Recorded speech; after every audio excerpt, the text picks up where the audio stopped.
জলপাইগুড়ি শহরের স্টেশন রোডের গোপালপুর হাউসের বিদ্যুৎ দপ্তরে ভগ্ন দশা। গ্রাহক ও কর্মীদের সুরক্ষার কথা মাথায় রেখে পান্ডাপাড়া শ্রীদয়াল ভবনে নতুন করে অফিস স্থানান্তর করা হলো। সোমবার এক অনুষ্ঠানের মধ্য দিয়ে অফিসের উদ্বোধন করা হয়। এখন থেকে নতুন অফিসে বিদ্যুৎ দপ্তরের যাবতীয় কাজ হবে। জানা গিয়েছে 1988 সালে গোপালপুর হাউস ভাড়া নিয়ে বিদ্যুৎ দপ্তরের অফিস করা হয়েছিল। 35 বছরেরও বেশি সময় ধরে অফিস চলছিল, কিন্তু রক্ষণাবেক্ষণের অভাবে অফিসটির ভগ্নদশা। গ্রাহক ও কর্মীরা নিরাপত্তার অভাবে রয়েছেন। আজ থেকে নতুন ভবনে কাজ শুরু হলো। নতুন অফিস আগের অফিসের মতো সকাল 9:30 থেকে বিকেল 5:30 পর্যন্ত খোলা থাকবে। বিদ্যুৎ দপ্তরের রিজিওনাল ম্যানেজার সঞ্জয় মণ্ডল বলেন, আগে অ্যাকচুয়ালি আমাদের এই অফিসটা গোপালপুর হাউসে ছিল, স্টেশন রোডের কাছে। বর্তমান যে সার্কিট বেঞ্চ কাজ করছে তার উল্টো দিকে যাচ্ছে। ওখানে দীর্ঘদিন ধরে আমরা ছিলাম, কিন্তু বিল্ডিংটার অবস্থা এতটাই খারাপ, মানে খুব বিপজ্জনক হিসাবেই বিল্ডিংটা ছিল। সেখানে গ্রাহকদের, বিদ্যুৎ গ্রাহক অথবা আমাদের স্টাফ উভয়েরই মানে খুব বিপদের মধ্যে তারা কাজ করতো। সেইটাকে তাদের নিরাপত্তা সুরক্ষার কথা বিবেচনা করে আমরা এই বিল্ডিংটায় আজ থেকে শিফট করলাম।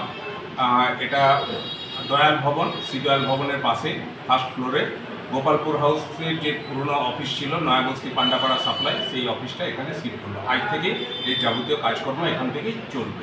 এখানে সমস্ত রকম একটা সাপ্লাই যা অ্যাক্টিভিটি, সমস্ত অ্যাক্টিভিটি এখান থেকেই হবে। আগে আমাদের ওখানে যেমন কালেকশন কিওস্ক যেটা ছিল সেটাও এখানে শিফট হয়েছে। মোবাইল ভ্যান সেটা এখানেই থাকবে।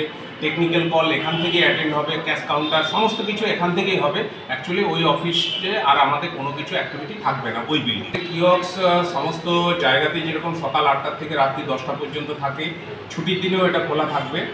আর মানে সকাল 8টা থেকে রাত্রি 10টার মধ্যে যে কোনো দিন যে কোনো সময় এলে কিওস্কে টাকা দিতে পারবে। আর ক্যাশ কাউন্টারে টাকা দিতে গেলে সকাল 9:30 থেকে 4টে, বিকেল 4টা পর্যন্ত ক্যাশ কাউন্টার খোলা থাকে। আর অফিস আমাদের 9:30 থেকে 5:30 পর্যন্ত অফিস খোলা, কিন্তু টেকনিক্যাল সেকশন সবসময় খোলা থাকে।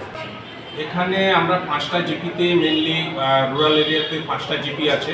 মণ্ডলঘাট, খারিজা বেলুবাড়ি 1, খারিজা বেলুবাড়ি 2, নন্দনপুর, কি আছে বড়ালবাড়ি। এছাড়া মিউনিসিপ্যালিটির একটা পার্ট এই সাপ্লাইয়ের মধ্যেই পড়ে। মিউনিসিপ্যালিটি প্রায় 8 থেকে 10টা ওয়ার্ড এখান থেকে সার্ভিসটা পায়।